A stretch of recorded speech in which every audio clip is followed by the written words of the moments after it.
mong này chơi new free pni pi bang yang terpelai pelahan lekap ing kemain dah lai le pi bang pro carang buah ke kruk nayon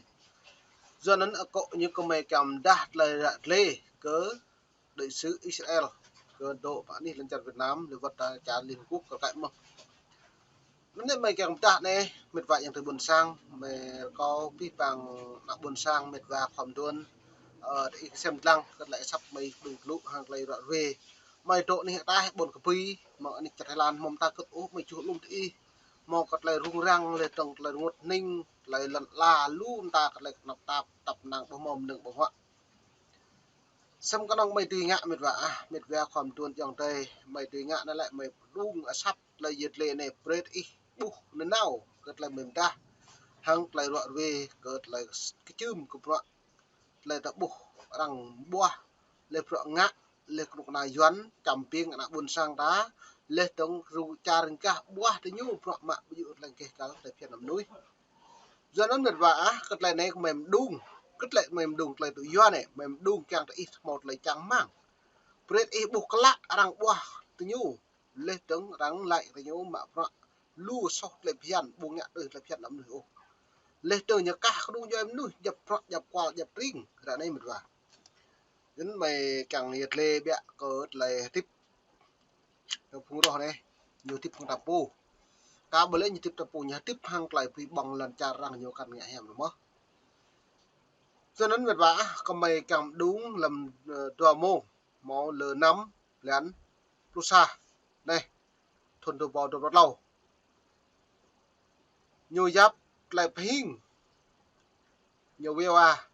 trên đầu 24 giờ mà nó mày càng rắc lại doán cờ pi bằng nặng buồn sang tắm mũi các lạ buộc nhiên từ bộ hạ này buồn lên bởi màn hình này do nó như này trong một cuộc phỏng vấn với đài VOA đại sứ Israel tại Liên Hợp Quốc ở Geneva, người cũng từng là đại sứ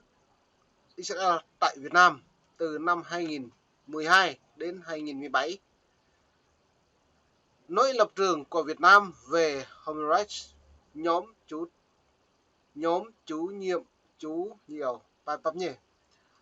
chủ chiến người Palestine thực hiện vụ tấn công đẫm máu nhằm vào Israel hôm ngày 7 tháng 10 vừa qua, khiến bà rất thất vọng. Bà cũng bình luận thêm về quan hệ giữa hai nước trong bối cảnh chiến tranh giữa Israel và Hamas. Nón trả lệ này lại gặp lại Israel Hamas lại đã bố hộ cái này yuan lại nhưng bà nhớ ni lên được bộ máu phần khang ú của trả lệ chà Hamas nên do ta trả lệ trong mình lần tuy hằng lại được gal Israel lại chỉnh nhú mạ đang ăn mất lại phi bóng lại xịm nè thậm chí đại sứ Israel tổ mất bạn đi lần chặt Việt Nam mà mong 2012 lên trong 2017 nhiều tổ bạn đi Thụy Sĩ như vừa đi trong rồi này nó những bộ cái lệnh tươm thông tin như rằng nhú bình luận Đảng Cộng sản Việt Nam công chức nhà nước lại Cộng sản Việt Nam Hà Nội nhiều lệ lại Hamas thế dự Palestine dự ý bồi à do nó lại dự hiếm ba lại nó rằng lệ cái nhú đại sứ Việt Nam nhiều giáp cái nhú chính thất vọng đại sứ Israel bỏ đại sứ binh của Việt Nam thất vọng về cái tờ lấy càng dùng càng cái lấy hẹp cả nắm nuôi hàng lấy cẩn lần này đứng như lệ VOA tiếng Việt cập nhật thông tin nhiều trung thực đa chiều về tình hình Việt Nam quốc tế tin tức Biển Đông phóng sự đặc biệt về nhiều đề tài khoa học công nghệ giáo dục đời sống xã hội thương mại sức khỏe văn hóa giải trí nhiều hồi đáp trực tiếp qua Facebook Live khách mời VOA xung quanh các chủ đề y học du học Mỹ di trú Mỹ và kinh tế giữa nó lại này là pi bằng rằng tôi tại nhà là xăm bình công ná Cộng sản Việt Nam lại cái pi bằng bộ dự hồng trời mà nó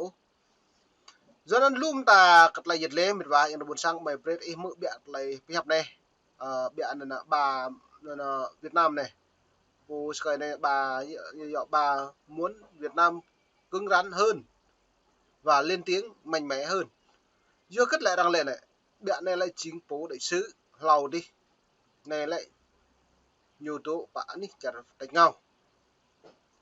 nên mày về tôm em mực cất lại về tôi cái này about Hamas being a terrorist organization as you see it. Well, as you may be aware, Vietnam last week voted for a UN resolution led by Jordan calling for a ceasefire without explicitly naming Hamas. And previously, on October 24th, at the UN Security Council open debate, the Vietnam ambassador to UN said he condemns all indiscriminate attacks on civilian and critical civilian infrastructure, apparently a reference to Israel's airstrikes. I should note that Vietnam also calls for release of all hostages and supports a two-state resolution. As the former ambassador to Vietnam, Ambassador Shah, Vietnam has obviously you know very. Rồi bộ lẽ có bị bằng pro sky nó nhập hàng lại nhiệt lệ Việt Nam bù máu trong quan đi trong bộ này ôi như lệ Việt Nam còn tụ cả nó như lệ chính những ủng hộ cái trả đó Hamas tấn công trả Israel do nên từ này lại chính đại sứ Israel lại bị bằng pro như thất vọng về Việt Nam do hiếm bạn lại hợp tác đối tác song phương mới ní bắt lon đi như bộ này bữa mới ní bắt nạp trong hiếm bạn đuôi đã bù nục này doan hàng trả thành cả một còn đang có hỗ đó mà tình nhiều đang càng tụ lại phi bóng hàng lại chấp mà nhiều đứng doนั้นlại sẽ lại lên lại nhu lại bằng tụ mà ăn như thông qua bằng luật quốc tế là lum ta mất có nhiều ngã xăm mới nhu cái nòng mạ pro hàng quyền lợi cái nhập phú lên thâu càng béo chẳng phun từ đó lên bằng đồn lại đại sứ Israel cái tụ bơi lần trả Hà Nội lâu đi do nên lum ta sẽ cái nhà rồi về cái lệ coi biển này đang là chung lệ để xem thầu biết vậy very well that Vietnam has a thriving relationship with Israel, especially in the sector of high-tech and agriculture and defense. Do you think this war could somehow... do nên đã bố lại bị bằng pro tất cả tôi hình như là Israel họ vẫn cất lại bạc quốc phòng lên trong hàng lại pro mong linh khan và trong cái nằm lum ta cất lại bị bằng này đây xong mình nhiều ngã mong cất lại này nhiều càng trong cái nằm rồi là bị bằng pro nhiều bộ màu ủng hộ bộ máu càng berkat pul kerang mak pro tau itu boh này lum ta kat lai rung ke nyu lon char kan buah nyu này mit ba isem lang plan này impacts the trajectory of this relationship. Well, I would start by saying that I personally care very much about Vietnam and about the people of Vietnam. The years I spent in Vietnam as ambassador were amazing years. I got to know very well the people of Vietnam. And the friendship that exists between Israel and Vietnam grew tremendously over the years, I have to say. The understanding of one another, grew tremendously as well. And I have to say this is where my disappointment lies with. The fact that we know each other. It's not only commerce, it's high-tech,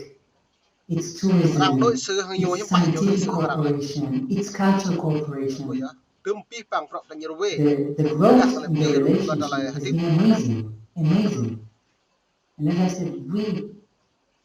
learn to know you better and you learn more about us. And that's why I have to say that it's very disappointing to me as a country that, as a former ambassador to Vietnam, and a country that I hold so dear, that the government of Vietnam is not able to bring itself to clearly... Mệt vài yang buồn sáng hàng lại biển này buah là nhu đại sứ này lại buah là nhu bà này lại ta cái nhu lên án cái rằng bù màu rõ ràng minh bạch ô cái lại Hamas nào phải gì cái đã buồn sáng Israel do nên hiếm bạn lại tiếp cầm mừng ní bật lòn tí đã bù Israel máu về cái nhu cái lệch nắp mà vật hàng hóa vật trầm cái nam vật lại vài vốn lum tả xăm trúc một lệ nạp nhân bạ nhiều bộ một lên an là nhiều ủng hộ để phùng rốt thế ủng hộ giữa nên hai này là rằng chi trích của Việt Nam rất mạnh mẽ toàn thế giới nước nào có rằng chi trích của cộng sản Việt Nam bù một lệ nắm nuôi ô giữa nên tậu mà này anh nhận đi piạt lấy như cho bạn đừng nên ta xem lăng một nạp một để trúc câu trả lời này đây đấy lại hình này lại mềm đúng hàng đã buồn sang đó về đã bố hồi trình mềm tan lại chính lớn năm rồi đây có như lớn năm lần lúc xa thuần tụ báo tụ lót lâu rằng ta trực tiếp rằng lên án gần tới nhu vì Việt Nam lại bộ máu đồng minh bất cứ nước bảy ô lên từng nhu chính kế thủ thế giới nên điều này bên phía bạn buồn sang khắp in trên new free và về cho nên có học áp đi xem lăng mâm nít mông bên bung lo từng hàng lại trên new free này bên bạn